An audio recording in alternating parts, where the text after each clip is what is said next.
And we are live.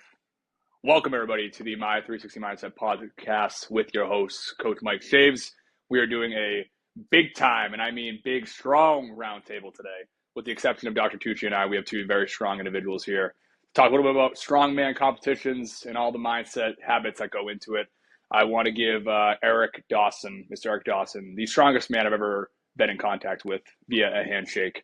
A little props for being here and giving us some of his time today. For those that are watching this again, we got Dr. Nick, who we've seen week one, and Dr. Tony Tucci, who we've seen a couple of times now.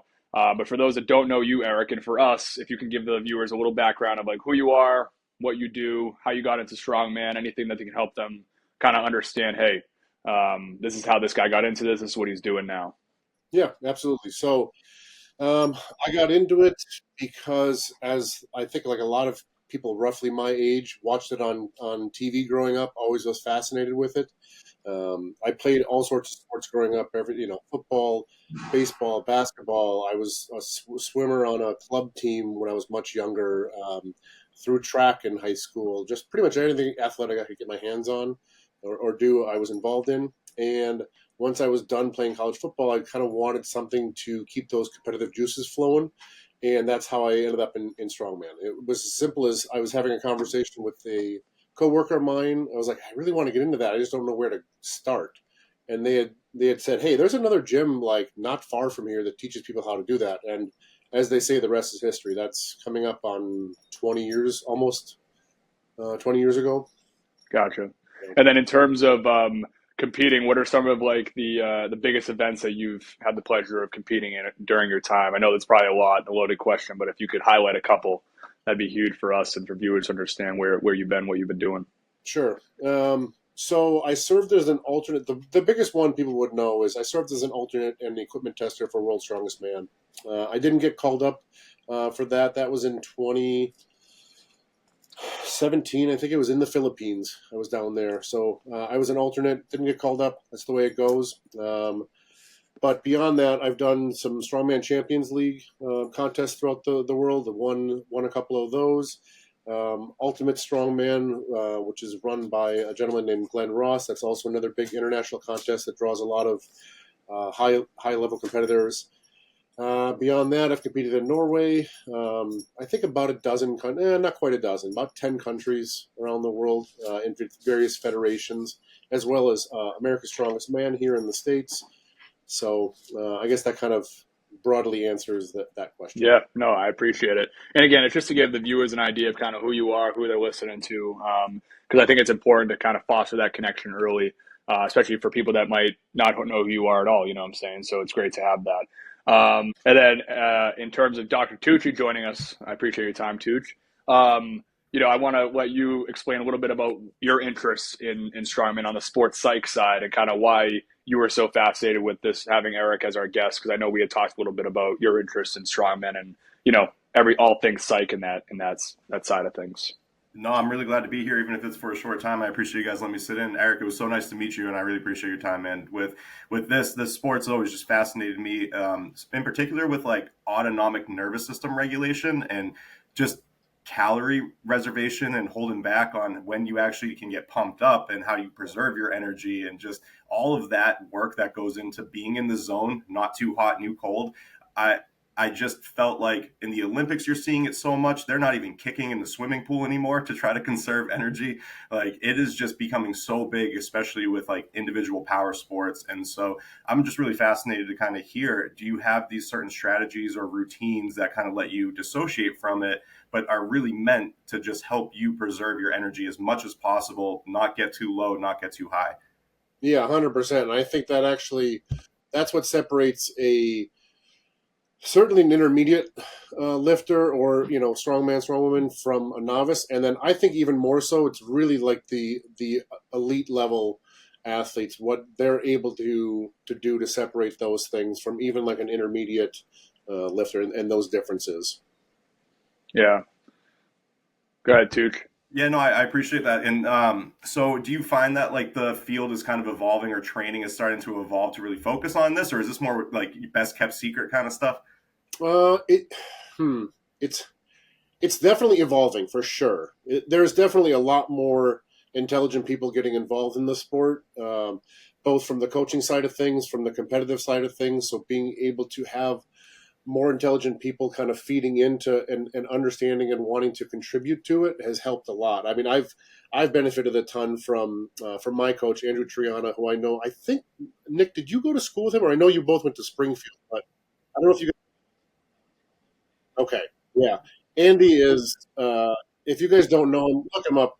Unbelievably intelligent, and has a ton of experience in the sport itself, and that helps a ton. So when we have our weekly check-ins, when we talk about programming and everything, like everything I know that he's talking about is from a place of experience as well as from a deep-rooted understanding of science. No, I appreciate that, and I'm always interested in just what sports are trying to incorporate nervous system regulation strategies, routine training, just to be able to let us check out, trust our routine, and kind of go into performances and just that in the zone autopilot. But I'm also really curious in your sport, like sleep is everything, right? How much focus on like managing stress levels, recovery period, all of that is incorporated into your daily routine? Just do you have any tricks, mental skills that you kind of suggest to be able to help people get better recovery, more effective sleep stuff? The trick is really, really boring.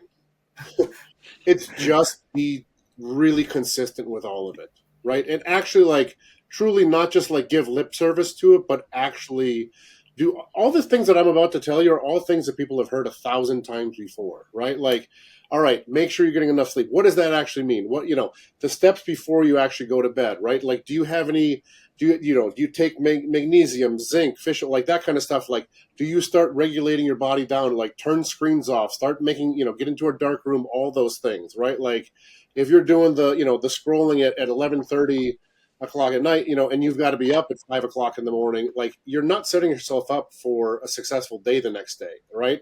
And then they think that the next day when they're going into a lift, the reason why they didn't get it is because they didn't take enough pre-workout or they didn't like put on the right song, which is all just BS, right? Like you can just trace a lot of those steps back to the habits, those very, very simple habits of, getting consistent sleep, getting consistent nutrition, hydration, managing stress levels. Those are the things that, like, when I talk to clients myself and they're saying, all right, I'm struggling right now, I'm not hitting the numbers I want to hit, right? I don't even have to look at the program first. I will, but the first thing I say, those are the three things I talk about.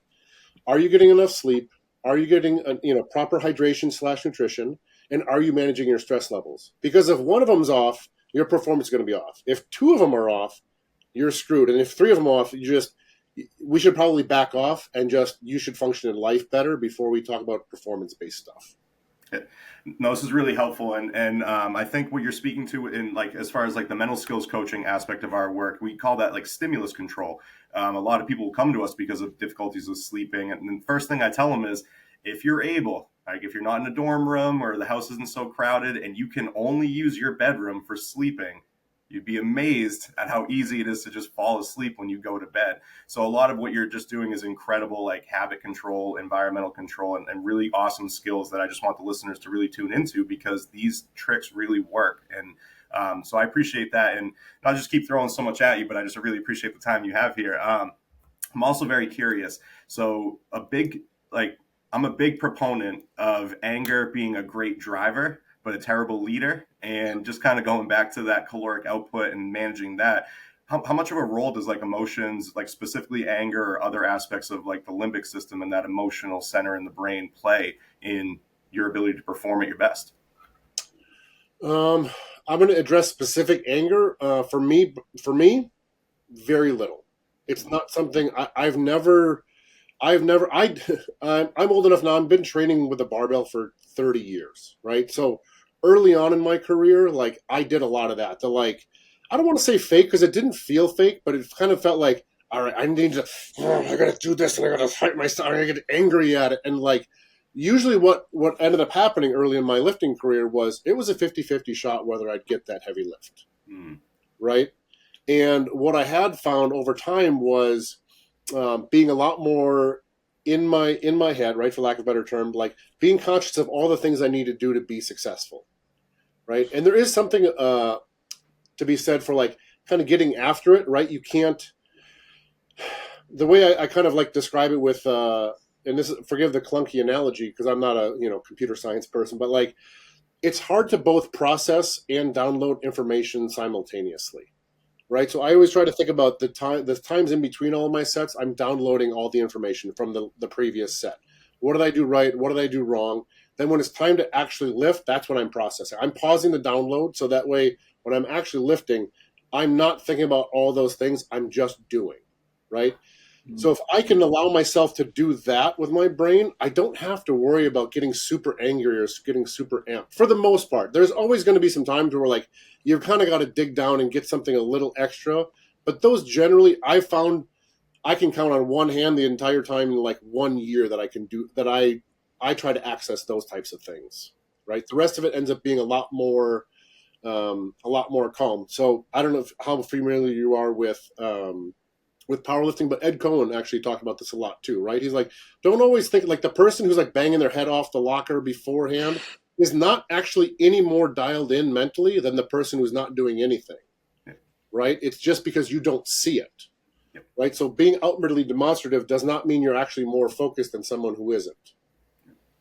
Oh, no, I love that. I couldn't agree more. And again, just appreciate that like personal experience and how it kind of changed for you throughout the course of your training and your career, because I can see that happening for a lot of the athletes we work with as well. And one thing I just got to throw some flowers at you for is just your ability to master on your own, being able to go from what we call a top-down state, processing the information, figuring out what worked, what needs to change, but then being able to go completely bottom-up, autopilot performance mode.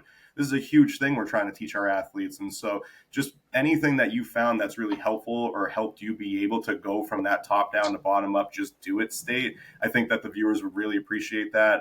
If there's not specifics, no worries. But that is something that a lot of our athletes are really striving to be able to do. How can I check in with myself, process, but then when it's time to perform, shut off and go into that autopilot? Sure.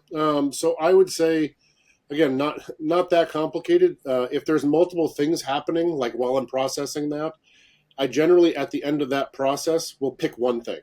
If you try to pick more than one thing, it's done. Like you can't think about the multiple things while you're in motion, right? So I just think about one thing. All right, balance on my foot. Okay, brace better here. All right, where does my elbow position need to? I'm going to pick one of those things. If I pick all three of those, the likelihood that it goes well is very slim. If I pick one and just drive, okay, elbows, elbows, elbows, right? And I know in my head, I'm just saying elbows, but what I'm actually meaning is make sure my elbow is in this position so I'm engaging my lats when I do this movement, okay? But I try to simplify it as much as possible because when you're trying to do it, even a full sentence, much less like 3 or 4 sentences, is too much to process, I think. Oh, yeah. Coach, what do we always talk about? External focus, neutral floor goals, neutral self-talk. We don't need to be pumping ourselves up like positive all the time, but your brain likes if you keep it simple and what you need to focus on. No, that's a great breakdown, Eric. I really appreciate that because we always are fighting against the positive affirmations beforehand. Unless they've genuinely worked for you, we find the body doesn't really need that. It wants a plan. Like, what are we going to do here? And that elbows example is the perfect neutral self-talk plan. And just keeping your focus on one single source, that's a really powerful thing. So again, just wanted to kind of throw that back for the viewers because I think that's a really powerful skill. And just being able to have that singular external focus could really help kind of get us out of our heads. So yeah, I just wanted to point that out. But I do got to get going. Eric, it was a real pleasure. You guys, awesome sitting in. I really appreciate you guys having me. But hopefully we get to chat soon. Definitely. Let's go, Tooch. Let's go. One of the things that I wanted to add into that whole thing, and again, I appreciate all the time and all the knowledge that you're throwing our way, Eric, so you're big time for that. But I think a lot of what we just talked about comes down to having like really, really high quality preparation, right? You know, if in your time and your natural like maturity in the sport that you do, you've learned more and more about yourself and how you prepare and how you can be ready to perform when you get out there, right? And I think if we go through every topic that you guys just discussed, it comes down to, you know, preparing. So when you get into those situations where you need to download and process information, like, you know, yourself, you know what makes you tick, you know what you have to do. And it's fascinating because I think I mentioned this in a separate podcast when I was in like a baseball setting, but JD Martinez, he was on the Red Sox, and I went up to him during his BP and I was like, dude, how do you get from a point of like feeling out things then going and executing them? And he told me the same thing that you just said. If you're thinking about more than one thing when you get up at the plate, you're screwed because you already have to worry about doing the tasks that you're there to do, you know? So I see it connecting, right, like what you said. You already have to go out and perform in a lift. If you're now thinking of, hey, I got to do this, this, and this, done. Yeah. But one thing I wanted to ask about is, you know, how much, well, I already kind of know the answer, but I want the viewers to hear you talk a little bit about it. How much time, effort, and, you know, just doing preparation goes into, you know, hitting a PR at an event, you know, because I think it's so fascinating to hear, you know, strongmen go into a event and they're striving to hit a weight that they've never done before. You know, it's their PR, and to go in to do something that is unknown that you haven't, you know, done takes a lot of preparation and a lot of confidence building to get into that. So I want to hear I don't know if that's a clear question or if that makes sense, but I want to hear your thoughts on, you know, preparation in general and how important it is going into an event where you're about to do something you've never done. Sure. So that's, yeah, I believe I understand. I understand the question. So I'll answer it as if I did.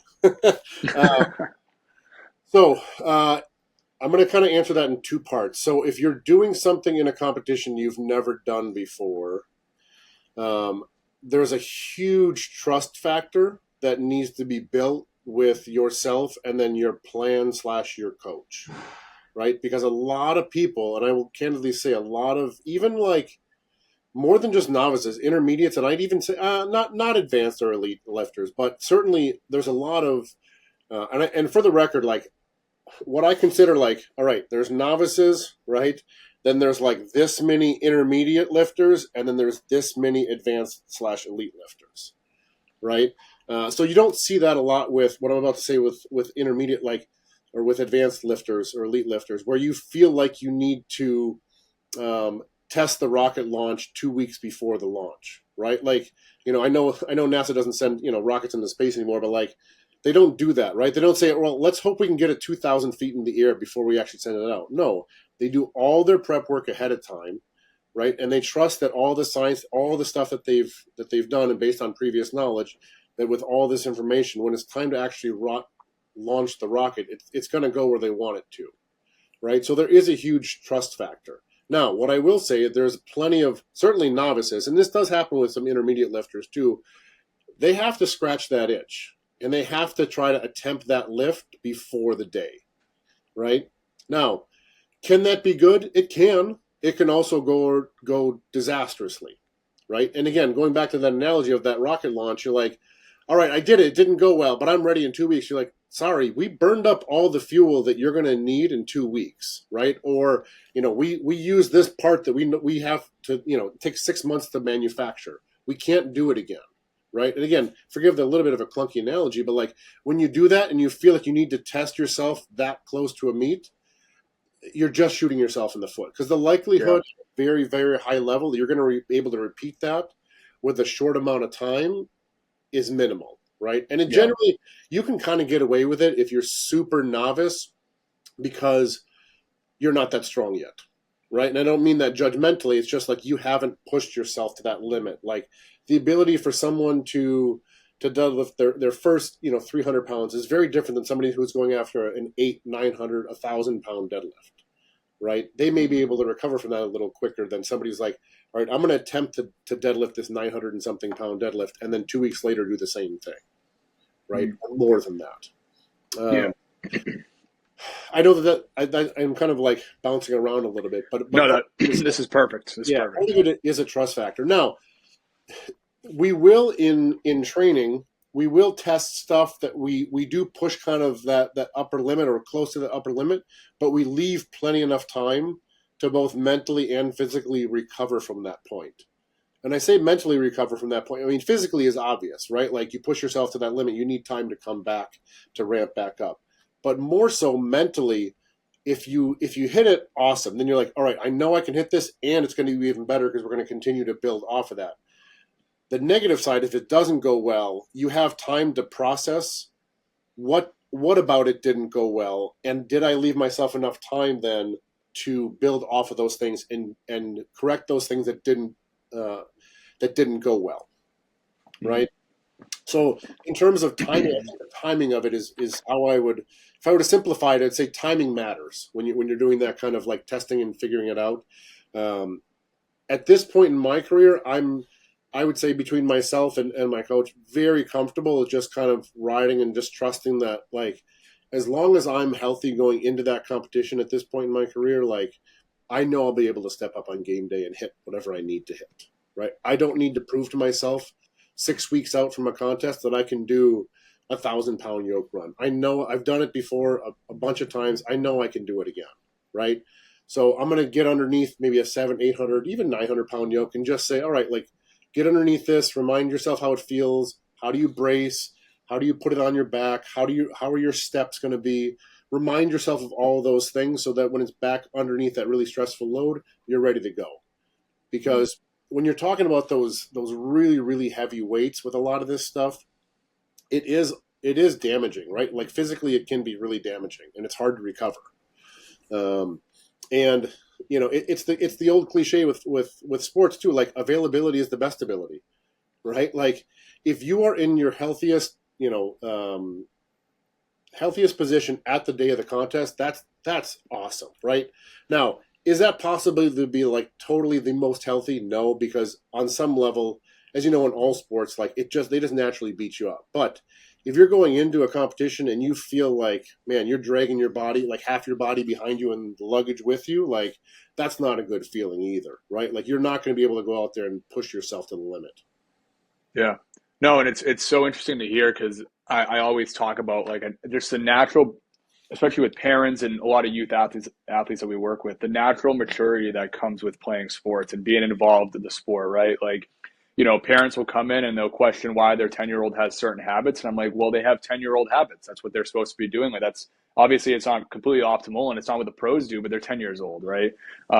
So one of the questions I have on behalf of like individuals that are, you know, maybe just starting out in like powerlifting or the strongman competitions, right?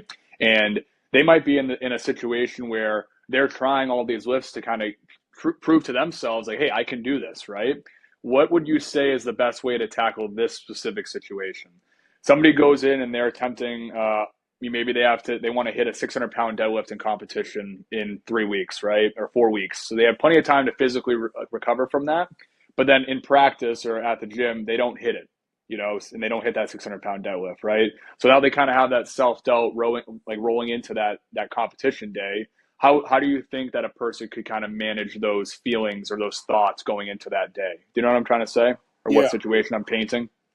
So for that specific situation, I would take all emotion out of it, is how I would answer it, and go back and say, why didn't they hit that lift? Was it a technical breakdown? Right? If nowadays we record ourselves doing this. Okay, let's look. Oh, you didn't hit it because you were out of position, right? Like we know, like you, assuming. Okay, one, it could be a technical issue, right? Like, oh, you didn't engage your lats properly, you didn't have a good brace, or you were too far out over the bar. That's why you misgrooved it. That's why the 600 didn't leave the floor, right?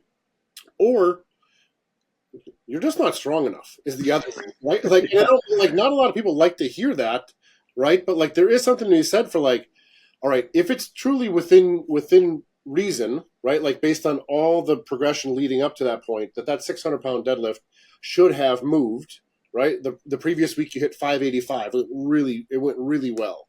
Yeah. But if you're trying to jump from, and I've seen this, like if you're trying to jump from like 515 to 600 and you've never attempted anything over like 545, the likelihood that 600 is going to move is pretty slim, right? So being honest with yourself and just saying like, that's just too big of a jump. You're expecting too much at that point. So it's either just comes down to like, you're just candidly not strong enough, or a lot of it tends to be technical. Now, if it is the technical aspect of it, right, going back to more kind of tackling the mental side of, it should have gone, why didn't it go? I am definitely strong enough. 585 moved really well last week, right? Well, look at the technique. Okay, the technique was just off there. Anytime you're you're thinking about dealing at the highest level of what you're capable of, the margin for error goes down and down and down and down, right? Like when you're first starting off, someone who deadlifts 600 pounds, they can deadlift 300 pounds with the most horrible form possible, right? And still get it done no matter what. right? But again, that difference between being able to move 585 and 600, everything has to be dialed in properly. Perfect to execute that well. Exactly. That goes back to like all the talk we talked about earlier in terms of preparation. Are you doing all the things leading up to that point that actually have to do with it, right? Yeah. Are you recovered enough? Are you hydrated, fueled enough? Are you in the right mindset? Are you focusing on something else that happened outside of it? And then from there, technical breakdown. All right, let's talk about technique, all those things, right? Mm. And then a lot of times, if it's just misgrooved, right, it's easy to I'll give somebody another shot at something like that. So in that scenario, all right, why did they miss it? Oh, they just misgrooved it. Okay, let's take 5 to 8 minutes. We're going to talk about the one aspect of the lift that didn't go well. We're going to talk about that. We're going to drill that. Then when it's time to go, I usually, like, as I'm doing that, I'll have my timer on my stopwatch, and I'll be training a client to say, all right, in the last minute, I'm going to stop talking. You're going to just get back into your head, and you approach the bar whenever you're ready. But don't approach it until you're actually mentally ready to lift, right? That way, they're not on someone else's clock. They're on their own time. I've found that helps as well. So in that specific scenario you laid out. Yeah. No, that's awesome. And again, I think what I'm really gathering from this conversation, I mean, even when you and Tucci were talking, it like a lot of this, just like many sports, comes down to like how well you know yourself and being honest in your reflection of how things are going, right? A lot of athletes will just, when someone asks them, hey, do you get enough sleep? Oh, yeah, for sure. But they don't really identify, hey, do I really get enough sleep for what I need, right? Am I doing the right things in my prep work to be where I want to be, right? Everybody wants to be the strongest person in the world that does strongman, right? Everybody wants to hit the ball the furthest in long drive. Everybody wants to be in the big leagues for baseball. But when it comes down to it, everybody has different needs on what they have to do to prepare for those situations. So I think younger individuals could take away, at least from this conversation, be honest with yourself and your own preparation and what you need to do, and find people that are more educated and more experienced in the field to let you know, hey man, I have to hold you accountable in this way. I have to hold you accountable here because you're not doing what you have to do. And I think another thing that Tucci mentioned briefly about like our neutral self-talk, right? Finding a plan as opposed to just I think a lot of times with athletes, they'll say in baseball, or we can even make a strongman analogy, they'll go up and they'll fail a lift. It does us no good to sit there and be like, oh, that was a really good attempt. Like, no, that's lying to yourself, because if it was a really good attempt, you would have got it up. Yeah. You would have been successful and had that good result. So we can't sit there after a failed lift and be like, that was awesome. No, we have to find a way to be like, no, I can get this if I do the things the right way that, my coach and I have laid out. And I love the thing you were saying about basically establishing one thing that you can do right now to give yourself the best chance at success in that moment, right? Because we always tell our athletes, there's a perfect scenario in everybody's sport, right? For baseball, if you're a pitcher, you want to throw a perfect game, right? For any individual in strongman, they want to hit a certain number, right? But they can't focus on doing that because that takes a lot of little things to go really well for that to happen, right? If a pitcher's trying to throw a perfect game, they got to get the first guy out and then the next guy out, right? They can't do it all at once. Yeah. So it comes down to what we call a floor goal here, is the base level, the floor goal of, hey, what can you control right now? What can you do to give yourself the best chance at finding that success, that major big time breakthrough? And I think it's so important for younger individuals to pick up on small habits like that.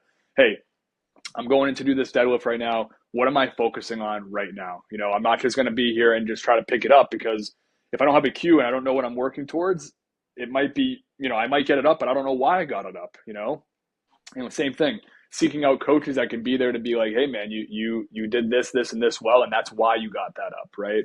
A lot of the podcasts I talk about with coaches from all different disciplines, we really hammer, hey, what's the why behind what we do? Even if you're telling a young athlete, hey, you need to sleep, this is why you need to sleep often, right?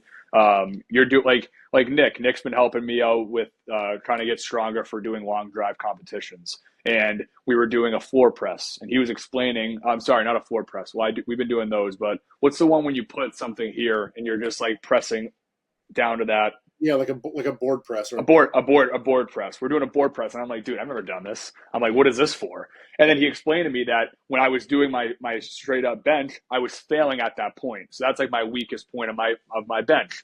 Now, this is something I am probably in year I'm basically a newborn in terms of lifting, right? I mean, I've done lifting, for baseball, but it was all targeted towards what I needed to do on the field. It wasn't just general strength stuff. But having him there to explain, hey, this is why you're doing this, changed my whole perspective on the session, because I knew that what I was doing is now getting me stronger for my bench, right? And even that in and of itself, now I know, hey, I'm doing something that's going to help me when I go to bench again, that maybe I should be able to bench a little bit more, right? And I'm going to be able to do a little bit more weight because I've done the prep work to get that number that I didn't hit last time, if that makes sense. So yeah, man, that was a great conversation. Again, I hope I'm on the same wavelength as you in terms of like the questions make sense and that we're using this time wisely, because I know it's valuable. Your time is valuable. So the second thing I kind of wanted to touch upon, a little bit separate, but obviously in the same realm of strongmen. And I think Nick either had to leave or his camera died, but this is going to pertain to him, so it's tough timing. But I wanted to talk a little bit about like injury and coming back from injury in strongman competitions, because as much as people don't like to talk about it, I think everybody should be educated in how like the best of the best bounce back when those things come up, right? Because as much as they're out of our control, we're in an environment where we're testing our body's limits, and you need to understand that injuries are going to happen in the path to doing that. So I think just kind of hammering out a cool little conversation about, hey, when we go out and we perform a lift, and then maybe we get hurt in it, how can we mentally come back from that and execute that lift maybe a couple months later after we fully recovered? So I didn't know if you wanted to speak from experience a little bit of any injuries that you might have had, and then talk about how you kind of bounce back and were able to go and persevere through them, if that makes sense. Sure. Yeah. So I guess I'll talk a little more. I'll kind of hit this on two fronts. One, from an acute injury standpoint versus just kind of chronic stuff, because again, I can't speak to, playing baseball at a high level or anything else. I'll just speak mostly with strongman. Like, it beats your body up, right? I can imagine. The healthiest of us, like, it still beats your body up, right? So when it comes to more of that chronic stuff, it's more, again, going back to what I had talked about, like one of the first things, like, are you doing all the things outside of that session to help get yourself as healthy as possible, right? Like, are you sleeping enough? Are you eating enough? Are you doing the proper mobility, proper recovery work in between all those sessions, right? And it's because it's just a matter of like, it's just people like lifting really heavy weights. They don't like doing all that other stuff, right? And they're like, I don't really like doing that. I'm like, yeah, well, then maybe you don't actually like lifting really big numbers, because this is what it's going to take, right? Is all the little, it's the equivalent of eating your vegetables, right? Like, everybody just wants to have the big old steak, right? Which is like this massive deadlift or this massive like overhead press, or to be able to load a really big stone.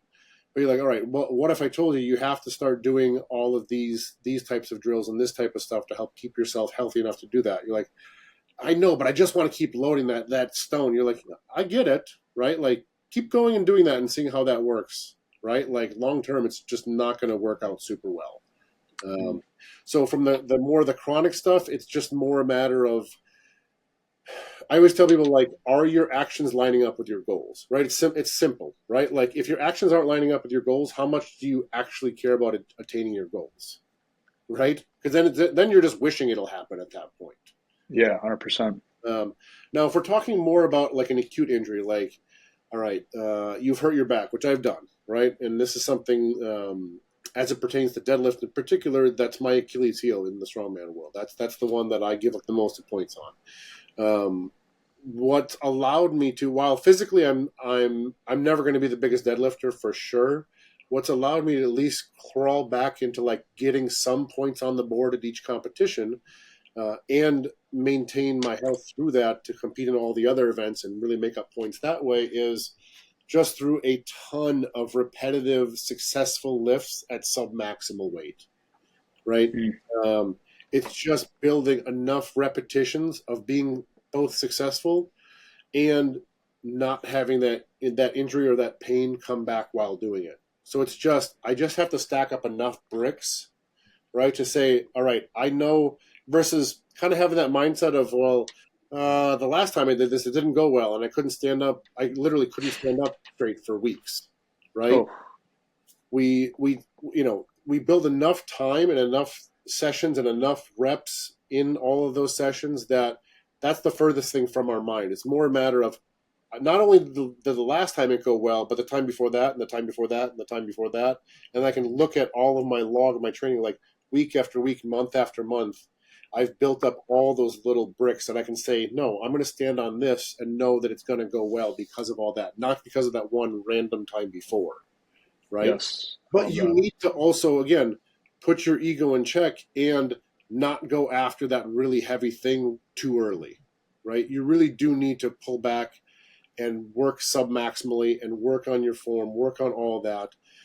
If, again, every injury is a little different, right? And then at that point, that allowed me to when I went up against, an over 700-pound deadlift, like every time I've done that, I now know I can rely on all the training sessions I've done where I've had to push, and it hasn't gotten injured, right? So I have that in my backlog. That's kind of what's going through my mind. It's not it's no longer if this doesn't go well, I'm going to get hurt. You're like, this is going to go well, and here's why, because I have all of these training sessions that I can rely upon mentally to go back to, if that makes sense. No, 100%. And with our athletes, we have this equation, because what we're really talking about is like how confident we can be in our bodies surviving this lift, right? And what we tell our athletes, the equation is pretty simple. It's confidence equals belief times results, right? So we always have to have the belief, because if we don't have the belief, we shouldn't even be there in the first place, right? If I can't believe that I can execute this lift and not get hurt, why am I even there, right? There's no reason to be there if we don't believe it to start, right? And then on the other side of the equation, we multiply that by a certain number of results, quality results that can prove to us, hey, I've done this. The simple way to explain it is this. If I were to go up to somebody on the street and say, hey, can you catch this, right? Someone's like, yeah, I can catch that. And I flip it to them and they catch it. Boom. They toss it back to me. And then I ask them to do it again and they catch it. Boom. They now have two results to say, hey, my belief was true. I can do this, right? And then in 2 years, someone goes up to them and say, hey, can you catch this? They're going to be like, yeah. Someone who asks, why are you so confident in it? Because I've done it before, right? So our brain and how we function, we need that results and those quality results to prove our beliefs to be true, so we can build that and foster that confidence going into the next time we do something. It's the same thing you're speaking about. Another analogy that's very easy to understand for people that don't understand this is like, if we're trying to be confident in the Bruins being really good this year, right? We first have to have belief, because if we don't have belief and they have a lot of wins, we're going to think, oh, it's a fluke. There's no reason that there's some other reason they're winning, right? But I don't believe that they're good. But if we believe that the Bruins are good and they start winning a lot of games, our confidence in them is going to go through the roof. Yeah. If they start losing a lot of games, our belief is not going to be reinforced. So that confidence is going to go down. We're going to be like, damn, why are they doing this, right? So I think exactly what you're speaking towards is, if you're able to have these bricks and build up all these quality results of like, hey, I'm doing this, and I'm good, right? It helps our brain kind of understand, hey, we're confident. We got the results to show that we've done this before. And especially, we talk a lot here, at least I do with the athletes, about this thing called negativity bias. And it's this phenomenon, I don't know if you've heard of it, but it's basically this phenomenon that speaks on our brains naturally go to negative stuff, right? So if you hit 25 lifts in a row of the same weight and then you miss it on that 26, when you go to do that 27th, even though you've had 26 to show, hey, I'm good, yeah, that one that threw you off is going to be on your mind, right? To fight that off, we have to really celebrate and like you're saying, journal out, write out when we do things really good, to remind ourselves and talk to our future self like, hey, you're good, you got this because you've done it before. And I think it's just so important, especially for people coming back from injuries in any sport. Like, hey, you've done this before, man. That one time is not going to dictate the rest of your career. I'm sorry, I just went on a little tangent there. I got kind of passionate halfway through, but I don't want to speak for you. Is that kind of along the lines of what you're also saying or relating to? Yeah, 100%. And to that point, like that example of 25, successful times and then one unsuccessful time, it goes back to what I was talking about before in terms of like being more analytical with it. Be like, okay, it didn't go well. Why didn't it go well? All right, well, if I have the ability, again, technology, I can watch myself on the video and say, all right, I shifted my weight too far forward onto my toes, right? Or if you don't have a video, if you're internal enough to kind of understand, right? Anything you do enough, I'm sure a pitcher would know, all right, I moved my wrist in a way I didn't normally do, and that's why the ball traveled in a different manner, right? Yes. Just in that, 100%. allow yourself to process that. Again, you're taking all emotion, not like it allows you to not say, I'm a success or I'm a failure in this moment. You're like, I didn't do this thing that helps me be successful. I'm going to start doing that again, or I'm going to be mindful of that. So when I go back, that's the reason why. Especially with that example of like, I have a long history of being successful with something because I've done all these things. The one that I wasn't successful in, I shifted my feet forward. All right, I'm good. Right. And that allows you to kind of reset that counter, if you will. Yeah, 100%. And I love, again, it all comes back to the why.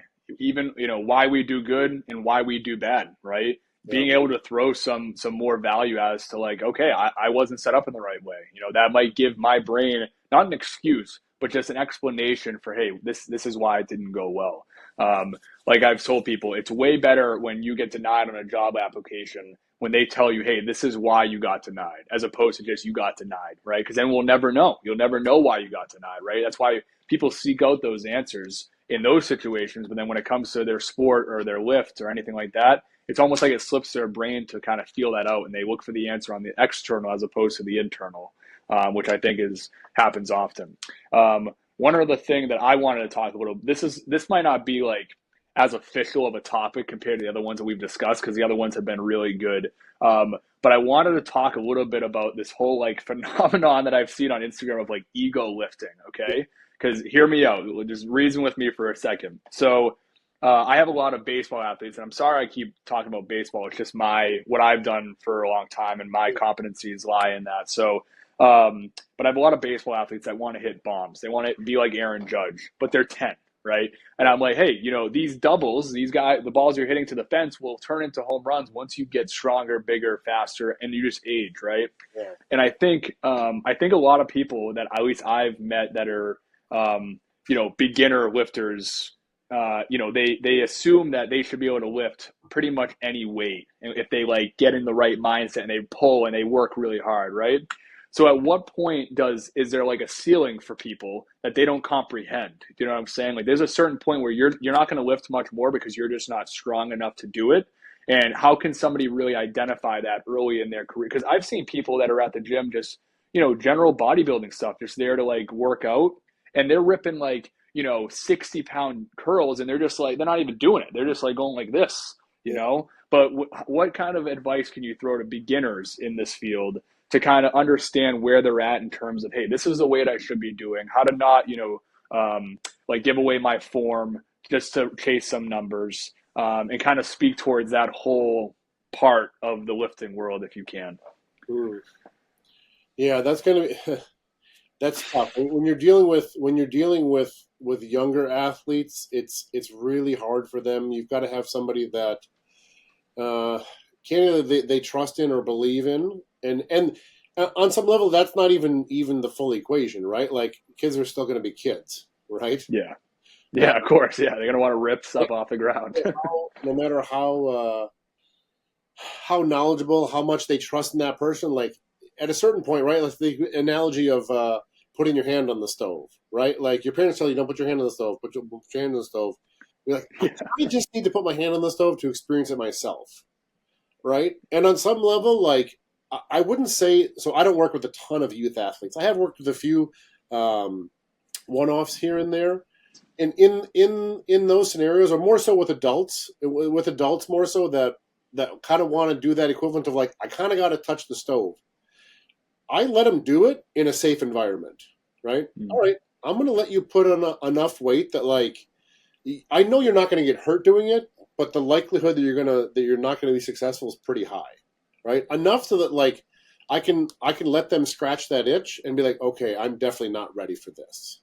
Right, that's actually in a weird way like that's the way I do it. Instead of telling them like don't do it, I'm like, okay, do it again to a point. I want to make that very clear, right? Yeah, like, within reason. Like if you're 12 years old, don't put 405 pounds on the bar if you've never squatted 135 just to like see if you can do it. Please do not do that. That's not what I'm talking about. Right? Like, in that scenario, it's more of a matter of like, okay, you really think that you're ready for this? Okay, we're going to put you in the safest environment possible. right? And again, I don't do this with youth athletes. It's more for adults. It's like, okay, you want to attempt that? Again, some of the stuff it's a matter of like it's already on the ground. Okay, you want to attempt to pick that up? Go ahead, right? You can't do it, or they get it off, and you're like, oh, I'm not even close to picking this up. You're like, yeah, you're not, right? Like, Yeah. So I'm going to let them scratch that itch a little bit to kind of attempt to feed their ego, right? But it's just like your ego is not going to get fed today, right? Like, yeah. No, that's great. That's a great way to put it. Because I do think, like I've said before already, like I think there is a natural just maturity that has to happen for individuals in life, and that's in anything that we do. And in that comes a lot of failure that we've both failed in our respective fields, and and we've learned from it because we've had quality people around us and quality communications to learn from those failures, right? But I think, for kids that are listening, I think, like you're saying, find a good environment to be around people that are experienced and will let you fail in a controlled way that will help you understand where you're at, right? Because you'll never know where you're at unless you try something. And if someone, on the flip side, if someone just stays curling 20s their entire life, they're never going to know what they could possibly do, So, there's no one size fits all with this. And I'm sure you think the same way. Like everybody's going to be different. Everybody's going to need certain things in terms of their lifting career. yeah. But I think what I'm taking away, at least for me, if I were to have a kid that's trying to get into lifting, is find people that know more than you and listen to them talk and ask them questions, and don't be afraid to be like, hey, I don't know what's going on right now, because that's the best way that you can learn quickly and kind of take those steps. But yeah, man, this was awesome. Like I said, I want to stick right around this time, and we're hitting it perfect on the nose. I did want to let you shout out your gym and what you're doing with their coaching. I don't know, there might be 2 people that watch this, but if they do, I'd love for them to hear about what you're doing, where you're at, and where your gym's at and stuff. Sure, absolutely. Actually, real quick, I just want on going back to like the youth stuff. What I would encourage somebody like a youth athlete as they're lifting is adding more weight to the bar is only one way to push yourself, right? All right, you want to push yourself with good form, try to get one more rep. Do one more set than you think you could have. Work on getting better form each set.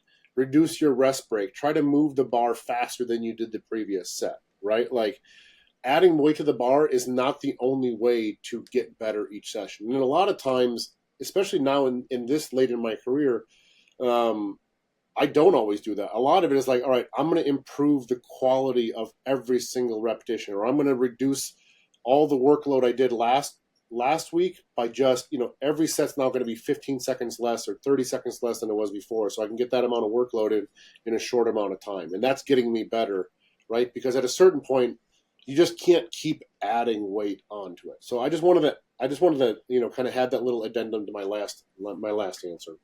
No, 100%. I'm happy you did. That's gold right there, dude. That was gold. Let's go. All right, so back to the gym.